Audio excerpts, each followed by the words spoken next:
الحمدللہ رب العالمین والعاقبۃ للمتقین والصلاۃ والسلام علی رسول الکریم اما بعد۔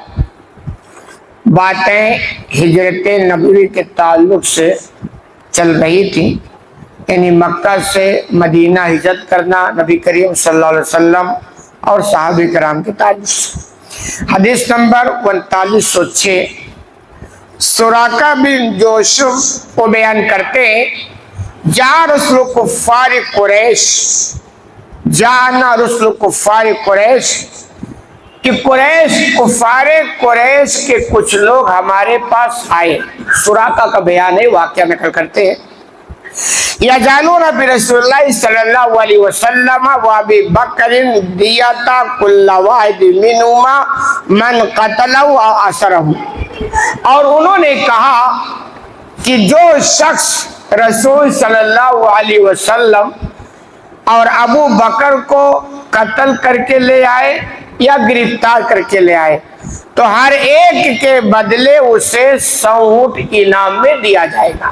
آپ نے اس سے پہلے سنا کہ مکہ سے نکل کر آپ صلی اللہ علیہ وسلم ابو بکر غار ثور میں ٹھہرے تھے 3 رات، اور اس کے بعد وہاں سے نکلے۔ چونکہ مکہ والے تلاش کیے، چھان بین کیے، پتہ کرنے کی کوشش کی، لیکن نتیجہ نہیں نکلا، تو آخر میں ان لوگوں نے اعلان کر دیا، جیسا کہ عام طور پر ہوتا ہے کہ بھائی اعلان کے نتیجے میں لوگ پھر دلچسپی لینے لگتے ہیں۔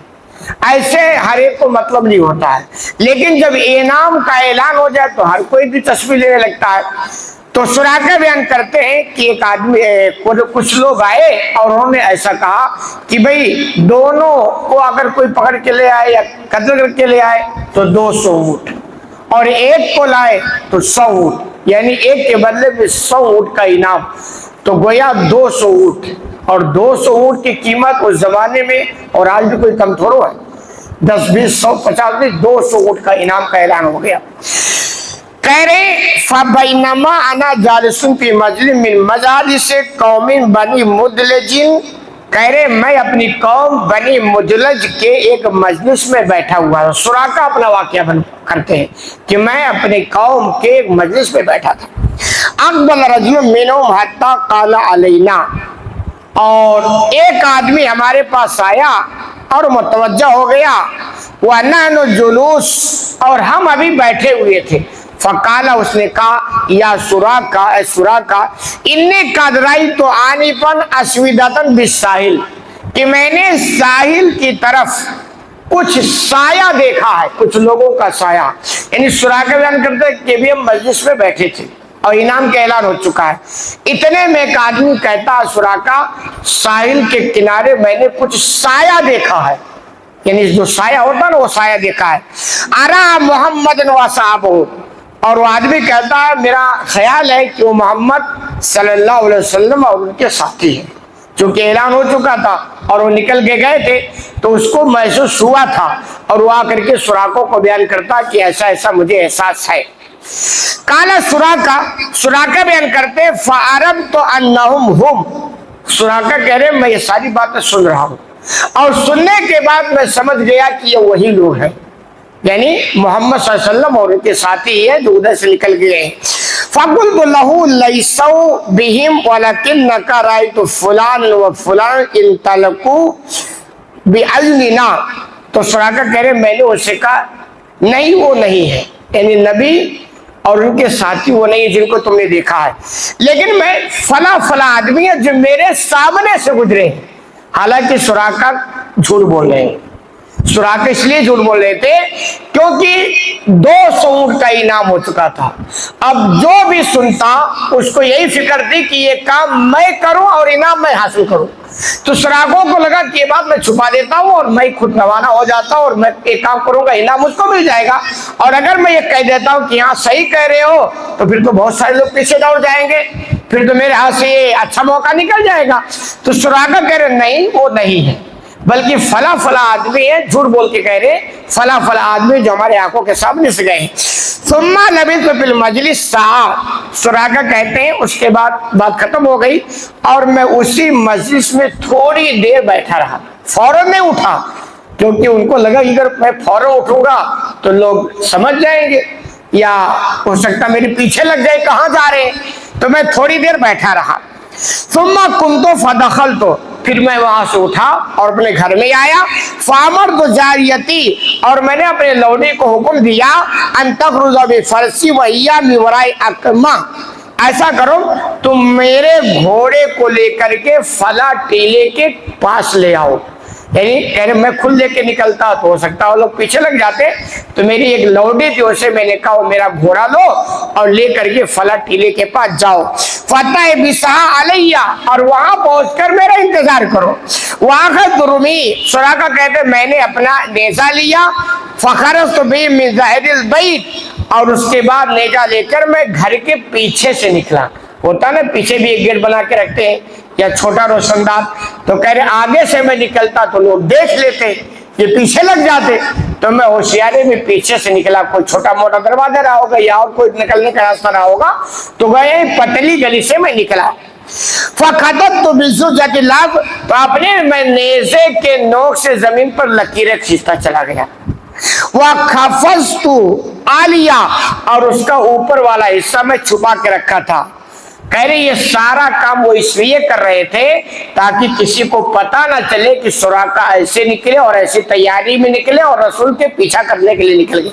کسی کو خبر نہیں ہونی چاہیے، کیونکہ خبر ہو گئی تو انعام تو بہت بڑا ہے، تو سارے لوگ نکل جائیں گے، تو یہ موقع میرے ہاتھ سے چوک جائے گا. کہ حتیٰ آتے تو فرسی فرقبتها، چنانچہ میں اپنے گھوڑے کے پاس آیا. وہ لوڈی ان کی بادی جو گھوڑا لے کے گئی، کہ میں اس کے پاس آیا. فرفقتها تفرب بی، اور میں اپنے گھوڑے کو دوڑا دیا. جتنا تیز ممکن تھا اتنا تیز میں نے دوڑا دیا، کیونکہ 200 اونٹ کے انعام کا معاملہ ہے.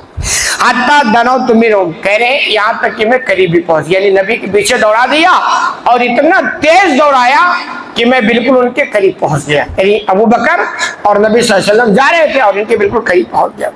فاثرت بی فرسی فخرت، چنانچہ میرا گھوڑا ٹھوکر کھایا. انہا، اور میں اس گھوڑے سے گر گیا. یعنی بالکل قریب پہنچا تو گھوڑے سے گھوڑا میرا ٹھوکر کھایا اور میں گر گیا. آپ یہاں دیکھیں، اگر اللہ چاہتا تو ان کو ایسے پہنچا دیتا نا کہ کسی کو بھنک بھی نہیں لگتی. حالات کیا ہے، غار میں چھپے ہیں، نکل رہے ہیں، سراقہ پیچھا کر رہے ہیں، یہ سارے حالات.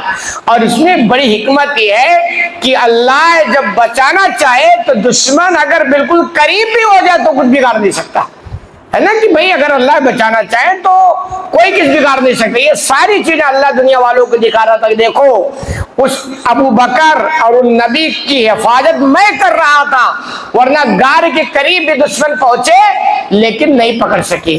سراقہ بالکل قریب بھی پہنچ چکے تھے مگر نہیں پکڑ سکتے. کیوں؟ کیونکہ ہماری مدد ان کے ساتھ تھی. کہہ رہے میرے گھوڑے کو ٹھوکر لگی اور میں گر گیا. فَقُمْتُ فَأَوَيْتُ يَدِي إِلَىٰ كِنَانَتِي، کہہ رہے پھر میں کھڑا ہو گیا. کھڑا ہونے کے بعد اپنے ہاتھ کو اپنے ترکش کی طرف بڑھایا جس میں تیر رکھتا تھا، نیزہ. فَاسْتَخْرَجْتُ مِنَ الْأَسْلَامِ، اور وہاں سے میں نے ایک تیر نکالا. فَاسْتَقْسَمْتُ بِهَا، اور اس سے میں نے فال نکالی. فال بولتے نا کہ کبھی ان کو کوئی کام کرنا ہوتا تو فال نکالتے کہ میرا یہ کام ٹھیک رہے گا یا نہیں رہے گا. الگ الگ طریقے ہوتے تھے. تو ان کے یہاں تیر ہوتی تھی، تیر نکالتے تو کسی میں لکھا ہوتا نام، کسی میں لا، جس کو آپ سمجھتے کہ کسی میں لکھا ہوتا یس اور کسی میں نو. تو مطلب یہ ہوتا کہ وہ تیر ایسے نکالتے، اور اگر یس لکھا ہوتا تو مطلب وہ کام کرو، کوئی مسئلہ نہیں ہے. اور اگر نو لکھا ہوتا تو اس کا مطلب یہ ہے کہ وہ کام نہیں کرنا. ایسا وہ فال نکالتے. تو کہہ رہے میں نے وہ فال نکالا.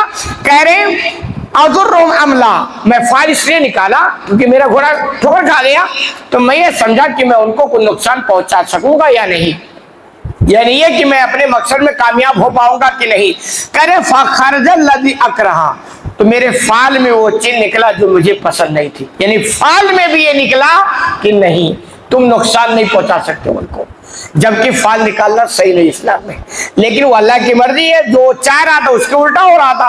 کہہ رہے فرقبت فرسی، پھر بھی میں اپنے گھوڑے پر سوار ہو گیا، وَعَصَيْتُ الْإِسْلَامَ، اور میں نے اس تیر کی نافرمانی کی، جس تیر سے فال نکالا تھا، جس سے ان کو میسج ملا تھا کہ بھئی تمہارا سفر آگے اچھا نہیں ہوگا، کہہ رہے میں نے اس کی بھی نافرمانی کی۔ کیوں؟ کیونکہ 200 اونٹ کے انعام کا معاملہ ہے۔ ایسے وقت میں آدمی اندھا ہو جاتا نا مال کی محبت میں، تو کہہ رہے میں نے نافرمانی کی، تقرب بھی، یہاں تک کہ پھر میں ان کے قریب پہنچ گیا، یعنی بالکل پھر واپس میں نے کوشش کی اور ان کے قریب پہنچ گیا۔ حدیث لمبی ہے، باقی بات انشاءاللہ اگلے درس میں۔ اللہ رب العالمین سے دعا ہے کہ الہ العالمین تمہیں کہنے سے زیادہ عمل کرنے کی توفیق عطا فرمائے۔